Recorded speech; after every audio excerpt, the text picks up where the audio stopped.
This is News Talk. Now, welcome back. So later on this hour, we'll be joined by Rex Huggard of the Golf Channel. He's keeping an eye on things over in New York at Bethpage, where Brooks Koepka has set the early pace. Rory McIlroy on the course. In the meantime, though, we're talking GAA and the weekend upcoming. The hurling and Munster as ever catches the eye. It's backs to the wall for both Waterford and Cork after round one defeats at home. Tipperary looking to build on it, that very impressive start last Sunday, and then come on in Limerick. The All-Ireland champions enter the fray as well. We have Jamesie O'Connor on the line and also Denis Walsh of the Sunday Times. You're there, lads? Yeah, hi Joe. Yeah. Good to have you with us. So the way it sets up, Munster at 2 o'clock, Tipperary, Waterford at Semple, and then 4 o'clock at the Gaelic Grounds, it's Limerick against Cork, and then in Leinster, Carlow Kilkenny at 3 o'clock at Dr. Cullen Park, and Dublin Wexford at Parnell Park at 3 as well. Should be great. So let's start with Tipperary against Waterford. We'll work our way through this in chronological order. Denis, everybody's obviously very impressed with Tipperary and the start they made, and it's clear they mean business. 5 men who featured in the All-Ireland win back in 2010. Average age of 27.5, which is getting on a bit when we're talking about winning All-Irelands, but they look lean, they look fresh, they were really, really good. It was a proper marker put down. Yeah, it was, Joe. I mean, it was hugely impressive. It's funny, like when the team was announced before the game, you kind of think, even though there are so many familiar names, it felt like a leap of faith, with guys who have all-star pedigrees and All-Ireland medals and who we've seen so much of over the last few years. But yet, you're thinking, well, Tip won the All-Ireland last year, under 21, and none of those players had made the team. So you kind of think, well, how many of those guys are the players they used to be, and how many of those guys are over the top? It's kind of a natural question, given the way they performed over the last couple of years. I mean, Tip had won 3 of the last 12 competitive games in league and championship.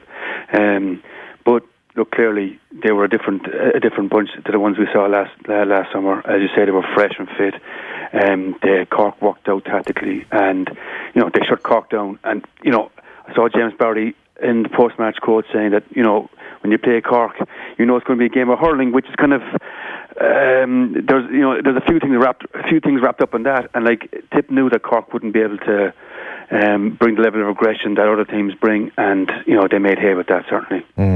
Just to add to the general consensus, Nicky English was on the show on Monday. Here was his sense of things.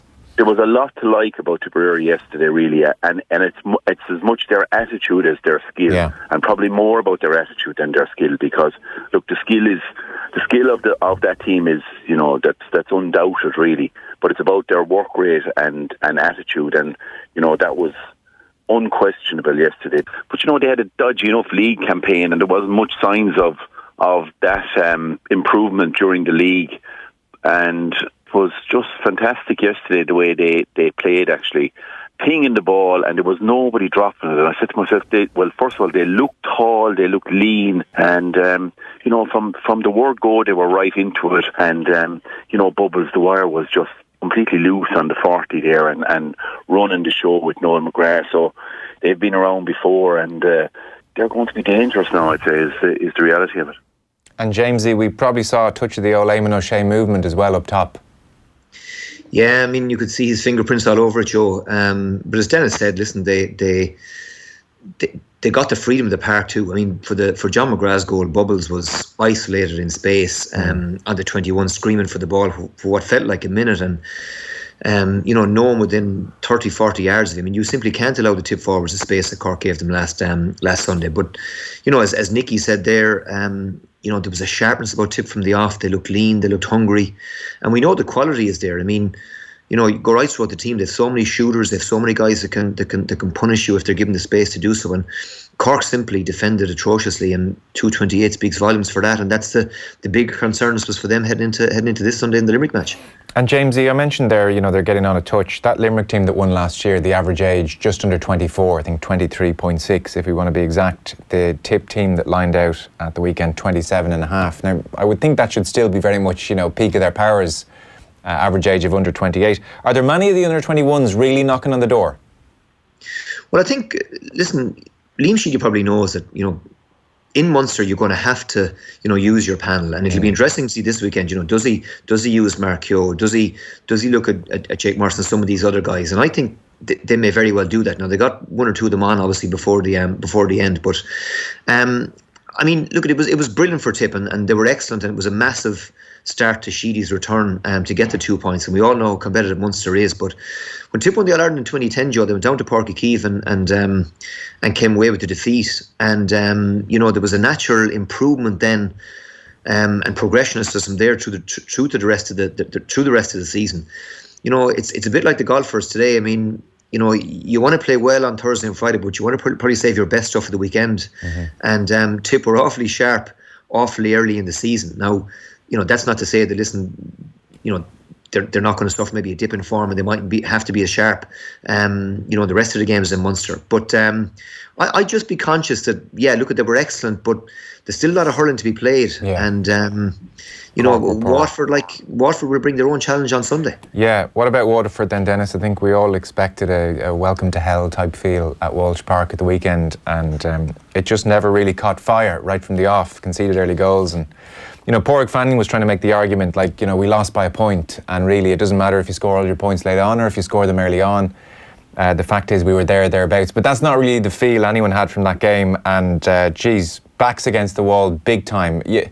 I'm wary of saying you'd expect a big response, because you would have expected a reaction to Walsh Park last week, but you would expect a response. Yeah, you would, Joe. And you just say it didn't feel like it was. It was a bit like the All-Ireland final last year. It was a 1 point hammering, and that's kind of. I was there for the league quarter final when Clare couldn't get the ball put out to Waterford 8 weeks ago, and I think Waterford had 22 shots in the second half that day and got 20 scores. So it was obviously nothing like that last Sunday. And I think there was definitely an element of transition from the way they used to do, the way that Waterford have been playing for the last few years, and the way Pádraig Fanning wants them to play now. There wasn't as much. They weren't as hard to break down, which is an obvious thing, and that was the thing that people used to get frustrated a bit with Derek McGrath's teams looking in from the outside. Crikey, it's not great to watch; they're very hard to break down. But that was there for a reason, and it was there for a purpose. And Derek put down a very tough first season when Waterford were very easy to break down, and there must be a balance somewhere between getting back to being hard to beat. While maybe moving on with Pádraig Fanning's vision. We didn't see that properly last Sunday, certainly. Look, it hasn't helped them, Joe, either that they had some key guys only coming back into it, and other key guys not quite there yet. I mean, Dara Fives is a super player for them. Wasn't available. Shane Fives was only able to come on as a sub. Noel Connors had to go off early. So there were other factors, but Clare were excellent, and crikey, it's. Even already, it's hard to see where Waterford can find enough improvement to beat Tip and Thurles, to be honest. Waterford, Jamesie? Yeah, I think one of the things that disappointed them probably last weekend, Joe, was that at home, they were probably taken aback by the intensity and the physicality that Clare brought. And, there's nothing worse than walking off with the regret that, look, you were outfought, or you were outmuscled, or the opponents had more aggression than you did. And I think that really stung the Waterford players. And obviously Clare got off to the perfect start and it quietened the crowd, when John Conlon got that early goal. But as Dennis said, I mean, Waterford are going to have to find improvement from somewhere. Now I think the Tip might necessarily be as sharp as they were last weekend, and it's tough to string two performances back to back. As well as Tip played last Sunday, and you'd imagine that Waterford will find improvement. But for me, what's key is that they bring that intensity and that aggression, and I think they will. That's the first thing. And I think that'll be a real starting point for them. That listen, they have to bring it on Sunday to an extent they maybe didn't last weekend. I think the second thing is that they're going to have to find bigger performances from their bigger players. I mean, Tadhg de Búrca didn't probably play well last week. Conor Gleeson was virtually anonymous. We all thought he'd pick up Tony Kelly, and Waterford seemed to get caught between two stools there. And again, probably some of the other bigger names didn't really hit the heights that we maybe expect from them. I still think though that it'll be in the back of their minds that what happened in Limerick last year when they really should have beaten Tip, and that decision went against them, and they're in a position now where really they've got to get something out of it. With Cork and Limerick still to come. So I don't think Tip are going to get it all their own way by any means. I think Waterford need to defend very, very well. I also think they're going to need to find a way to get a couple of goals. And outside of the chance that Stephen Bennett had, maybe just after half time, they didn't really look like they could open clear up at the back. And I think I can see them winning in Thurles without at least 2 goals at the weekend. And that to me is a big priority for Pádraig Fanning to figure that out. Yeah, and not much time to do it. That's the other thing with these games when they come thick and fast. They're mainly recovery weeks, really, as opposed to chances to work on anything too dramatic. Limerick Cork then, so first chance to see Limerick. I mean, everything points to them, Jamesie, hitting the ground running, and they seem primed to have a real crack at this thing again. Yeah, I mean, I suppose John Kiely really, couldn't have managed the thing any better than he has. I mean, the way they conduct themselves, the wake of the All-Ireland, really impressed everybody. I think they kept their feet in the ground. There was no one getting carried away, and I think Kiely was... I think he set down that standard. I think the players lived up to it. And obviously the league was really impressive. And we all know the depth they have. And, he blooded some new faces as well. I mean, Casey obviously got more game time. Paddy O'Loughlin looked the part at wing back.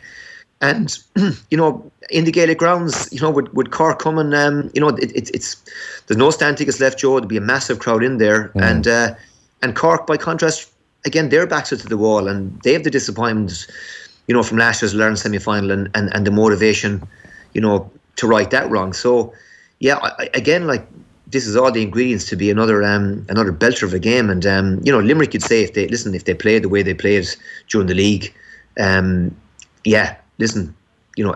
home in the Gaelic grounds, they're very, very hard to beat. You'd imagine they'd look at everything points towards them. But Cork will have their own thoughts and views on how to go about beating Limerick. And remember, they did it in the league when no one else could. So I don't think, Joe, that any of these matches at the weekend are foregone conclusions by any means. No, well, Munster's kind of taught us that, really. I mean, you're a bit foolhardy to make predictions. Dennis, on Cork then, when you're looking on, James has kind of made a few points regarding disappointing aspects of their performance. I mean, just generally, they're far too reliant on frees against Tip, and the defending at times was worryingly bad. And then just also this young team full of verve and energy last year, Tip's improved fitness notwithstanding. They never really kind of got to grips with Tip in that respect. No, look, a bit like Waterford, too many of Cork's kind of mood setters, their big players, didn't perform. They weren't a factor in the game. Guys that are players that Cork have leaned on in the last couple of years, guys who are terrific leaders like Seamus Harney, Daniel Carney, who were huge contributors to Cork last year. Daniel Carney was arguably, the most he certainly reached an all-star standard without getting an all-star. Connolly Han couldn't get into it. Mark Coleman, who was a brilliant player, but Tip shut him down. So you can't. I mean, Cork aren't going anywhere about those guys being at their best, really. Bill Cooper was certainly a loss, but it wasn't that much. One player isn't going to make that much of a difference, really. They obviously need Bill Cooper back this week. There's thought that Alan Callaghan might be fit to be on the bench. But I suppose, Joe, if you look at it, if the stuff that people felt held Cork back 12 months ago were a porous defence and no impact on the bench, and like that. 12 months later, that hasn't been resolved. There was still nothing from the bench that was going to make a difference, and the defence, if anything, was more porous than it was 12 months ago. So, from that point of view, Cork seems to have regressed. I mean, to turn it around to the extent that Cork need to turn it around in 7 days is an incredible ask. I mean, you could argue that probably three Cork players left the park last Sunday with their confidence some way intact. So that's 12 players who are looking for confidence going into the Gaelic grounds to play Limerick. That's an awful lot. Yeah, the performance certainly adds an extra kind of resonance to their league campaign where they were in the relegation decider and lost it against Kilkenny. Suddenly the whole picture looks a bit more worrying. Yeah, well, certainly, I mean, as Jamesie pointed out, they produced a performance against Limerick out of nowhere, really. I mean, the previous week they'd played terribly. They beat Clare at home when nobody could understand how Clare didn't win the game. They were destroyed by Tip. When everyone, one of those games where you think, well, crikey, can we believe what we're seeing here? I mean, as I mentioned previously, Clare went down to Waterford and got an unmerciful hiding from Waterford. And you think, well, this can't be real. But, that day, Tip ran Cork ragged. They scored 129, which is almost the same score as they scored last Sunday, which was 228. So, certainly Tip saw great merit in taking that game seriously, whether Cork did or not. But, so look, possibly it might pull a rabbit out of the hat somewhere, Joe, but it's just hard to see how they can turn around so quickly. There is the element, James. I mean, this is true of all sport, for sure. But certain sports in particular, I think it's true. In rugby, and I think in hurling as well, and especially in the Munster Championship. And you can give us a sense of this as a player. Performances can be so reactive to the previous week. I mean, you can really stink the joint out, and then because so much of it is about intangibles and intensity and physicality and just getting, work rate, frankly. We can see massive differences in gulfs and performances from one week to the next, and it wouldn't shock anyone if Cork and Waterford managed to turn these things around. No, it wouldn't, Joe. And I mean, I remember, Dalo's first year in charge with Clare. We were playing Waterford in the Munster Championship, and I think I put my hamstring maybe a fortnight before, and I was just on the verge of coming back. But I mean, if you'd asked me before that weekend, I'd have said we were definitely going to beat Waterford. Things couldn't have gone any better in the camp. We looked sharp on the Friday night in training, looking on and just thinking that, we're definitely going to win it the weekend. And we got out and got absolutely pasted by Waterford. We just never, I think Dalo said afterwards, you got to come to the fight ready to fight. And we just assumed that it was going to happen instead of making it happen. And, it was a bitter defeat for everybody because we just didn't bring it. And I think with Cork, it's when you're, as you said, Joe, whether it's rugby or whatever, it's when your character is maybe tested or questioned, or your manliness or your appetite for the fray. That's when the human emotion comes into it, and that's when I think you're most likely, if anything, to produce one of those performances, maybe from nowhere that you spoke about. But I mean, Cork still posted, Joe, a decent tally last weekend. I mean, Horgan obviously was outstanding. Harnley had his moments. As Dennis said, Daniel Carney had nothing like the impact last year when he was outstanding for Cork.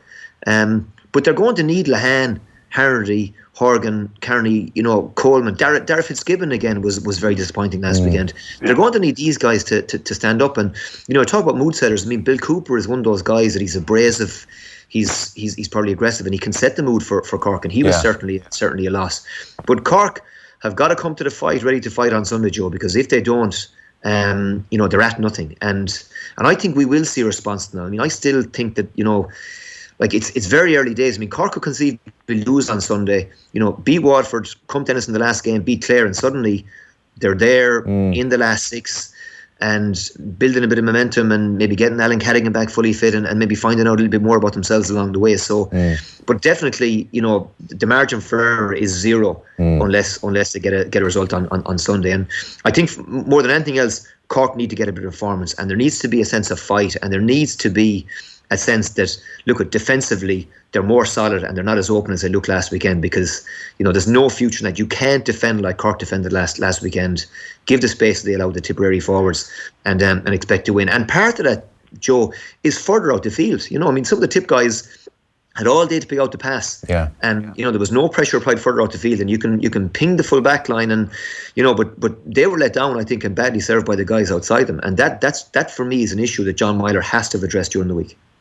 Yeah, it's a very interesting point. So again, 2:00 Tip Waterford Semple Stadium, and then 4 it's Limerick against Cork at the Gaelic Grounds. I'm sensing speak now or forever hold your peace. Ultimately, for all the chit chat there, Tipperary and Limerick are the predictions.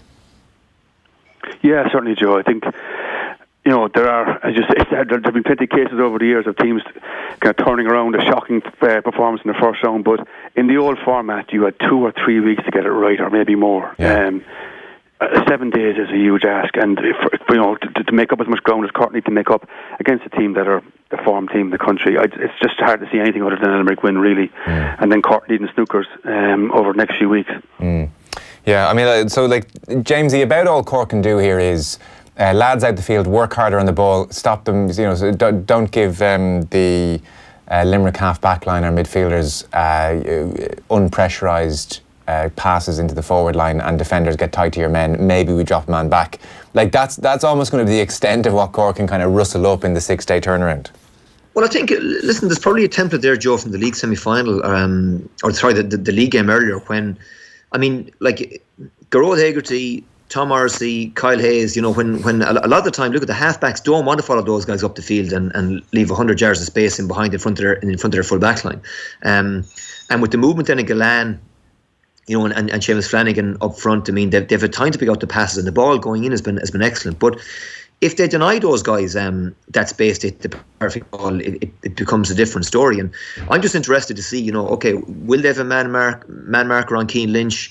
Will the halfbacks push up on the Limerick half forwards and trust that listen, O'Donoghue and Cadigan, those guys can survive at the back. And it'll be really interesting to see if they've figured out, because I'm sure plenty of thought has gone into it. How do we go about curtailing Limerick and playing the game maybe more on our terms than on their terms? And that's what fascinates me. And I still think, Joe, that listen, we were struggling to predict who was going to come out of Munster at the start, and I think we will see a bounce back from both teams that lost last weekend. And I think, you have to say on balance the two home teams will win, but I think it'll be a lot closer than people think. Okay, so Carlow against Kilkenny, and then Dublin-Wexford should be very interesting as well. I see Greg Kennedy, after his exploits in Nolan Park, his catch, he has been banned for 4 weeks, and he's, get this, in the GAA, Dennis, he's going to accept his ban.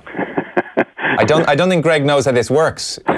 Well, Greg's been in this situation before. In the club All-Ireland club final a couple of years ago, he was involved with Coola when Matty Kenny was involved with Coola, and there was a proposed suspension for Greg between the drawn match and the replay, and he wasn't accepting the suspension that time, Joe, and because he didn't accept it, he was allowed to take his place on the sideline for the replay.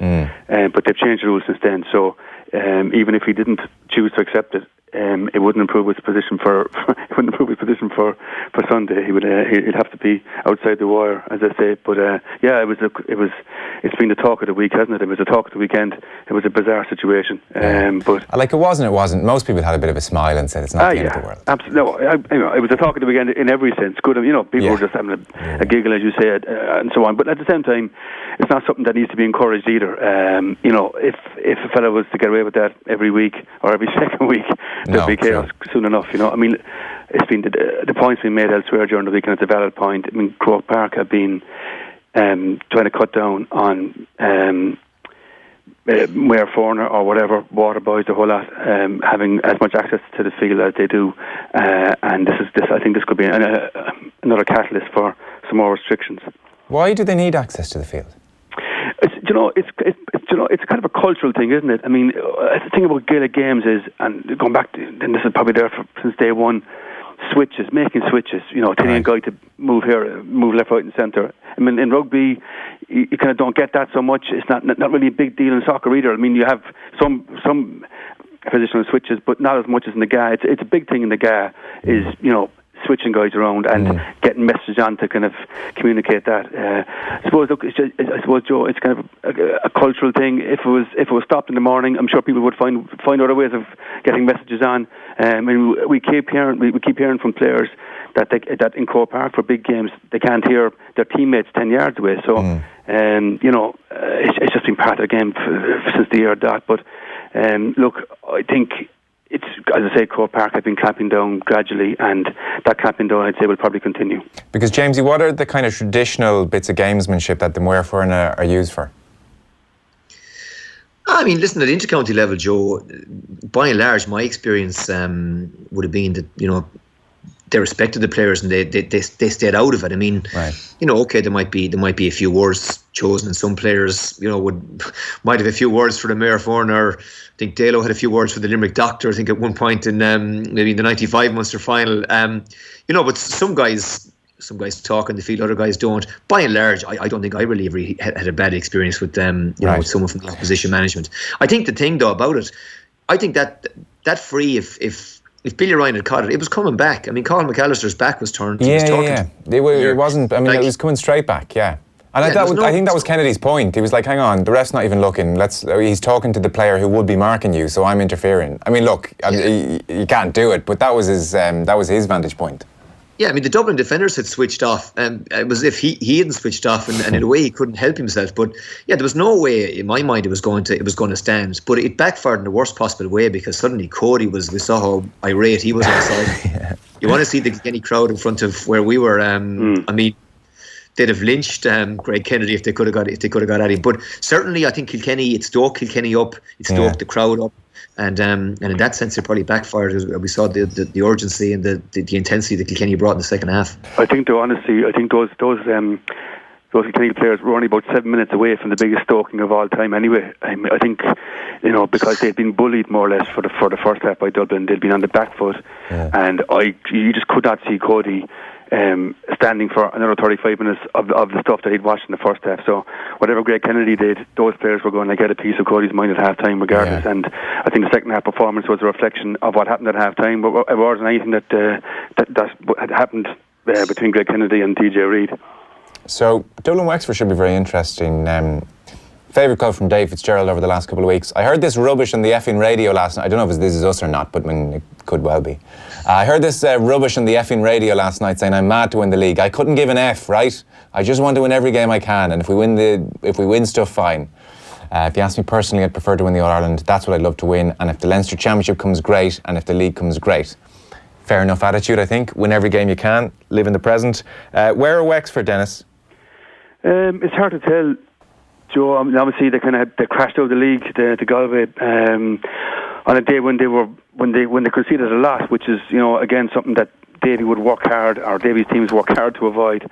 They seem. The only impressions in the league was that, to me, certainly that they weren't finding it as hard to score as in the last couple of years. That was certainly a big thing for the last couple of years. They just weren't scoring enough to beat any of the top teams in games that mattered. They were getting to the quarterfinals and just not being able to score enough. So is it kind of like Rory O'Connor, and then they're looking around a little bit? Yeah, they have some good young players. There's no question about that. But they're a strong, physical, athletic team. They have good players. They obviously believe in the structure or system that Davy has brought down there. Yeah. They're very committed to it. They're very committed to him. Any of the Wexford players I've spoken to, off the record and so on, they'd be really, really enthusiastic about what Davy has brought. So they have bought into it. There's no question about that. And that's worth a lot. When you're asking players to play that game plan, they really must buy into it, and they have bought into it. They've bought into Davy. Against anybody in Leinster especially, that gives them a fighting chance. Their last home game in the series would be against Kilkenny, and you can imagine what Wexford Park would be like that night if they're going hammer and tongs to knock Kilkenny out, or to maybe get through themselves, or whatever it may be. So, this game on Sunday, even though it's only their first game, they have 2 games away from home to start off. They've got Dublin on Sunday and Galway the following Sunday. So it'll be very hard for them if they lose their first 2 games. So I think this game on Sunday is absolutely crucial for them. How do you see this one going, Jamesie? I think I'd really fancy Dublin, Joe, ahead of last weekend. But, Rush obviously is, for me, it could very well hinge on him and how his ankle is, because he looks like he rolled it, and 7 days, that's a short turnaround. And if he's hugely important to Dublin, and if he doesn't play, I think it deals Dublin a grievous blow. I think look at Wexford's. I watched them in Ennis in the league. Just said, look what are they offering in attack here, and playing the way they do with the sweeper and so on. And I was just really disappointed. I just didn't see any. Anything new, anything different. I think it asks an awful lot of them physically to get up and down the field sometimes. And Clare, I think, were 11, 12, 13 points up, and looked like they were home and hose. And Wexford, in fairness, David came down the sideline and they made a fight of it. But I think that had as much to do with Clare switching off as anything Wexford did, and Clare held on for the win. But I just, as Dennis said, I just don't think that they have enough up front and playing with the sweeper to trouble the top 5 or 6 teams when it really comes down to it. But I think they still have a great chance of being in the last or coming out of Leinster being one of the 3 teams. But it's a massive game for them. And again, how will Dublin recover? There was a lot of positive things in that first half. Sean Moran had put the second penalty away. Paul Ryan as well did everything right. He had a goal chance that he could just as easily have stuck in the top corner as driving a couple of yards wide that he did. And had those gone in, and had Dublin taken all their chances in the first half, then it might have been a different story. It's if Dublin were fresh coming into this game, Joe, at home in Purnell Park, I'd make them favourites. But with the doubts over Rush, and with what last Saturday night maybe would have taken out of Dublin, there's a disappointment. There's a feeling maybe that they'll never get a better chance to beat Kilkenny. Mentally, what effect is that going to have on them? I think Wexford might well go up there and get a result on Saturday night. Okay. Just to put some flesh, Joe, just for a second, sorry, on numbers-wise, on what they've averaged in the championship against top 8 teams. So 2 years ago, Davy's first year, they averaged 118. Last year, Davy's second year, they averaged 118. When Waterford reached the All-Ireland final with what everyone would say was a defensive system in 2017, they averaged 218. Last year, when Limerick won the All-Ireland, they averaged 123. Like, you're not going to win a match against a top 8 team, really, with 118. You know, it might happen once, but you aren't going to do it 3 or 4 times in a season. I mean, Dublin scored 121 in Nolan Park last Saturday night and lost in Nolan Park. So, like, unless they can bring the average up to 120, 121, you know what I mean? And those 3 points is probably a leap for Wexford, the way that they're set up and with the players they have. Yeah. So, like, 118 just one cut it, and 118 was their average for the last 2 years. Okay. That's great stuff. And Joe, sorry, Jamesie, go on. Yeah, well, Dublin's season hinges on Saturday on next Sunday as well. I mean, you know, don't forget about that, because this, you know, their margin, like, they really can't afford to lose to Wexford, considering that, you know, they still have Galway to come to Purnell Park, but, you know, you don't want to be heading into that game having to win it to stay in the competition. So again, like, it's a big question, really, isn't it? How will these teams that lost last weekend react? Yeah. But, you know, I just think Wexford's, you know, the odds favour them, given you know, the way events unfolded last Saturday. I'm losing track of how many teams' chances hinge on this weekend. It's that kind of a setup. Lads, we'll leave it there. Thanks a million. Jamesie O'Connor, Sunday Times' Denis Walsh. Cheers, fellas. Thanks, Joe. Cheers, Joe. Short break. We're keeping a close eye on the golf. Padraig Harrington's out there at the moment. He's level through 9, which on the face of it is very good scoring. Slightly less so when you consider Brooks Koepka has blown everyone away with a 63, 7 under par round this afternoon. But Harrington going certainly better than plenty out there at level par through 9. We're going to take a short break. Off the ball on News Talk. News Talk Breakfast. Join me, Mary Lou MacDonald, leader of Sinn Féin, for Phone In Friday, this Friday on News Talk Breakfast. I'll be taking your calls and answering any questions you have for me live on air. So if you've got a question for me, just text us on 53106 for 30 cent or email breakfast@newstalk.ie.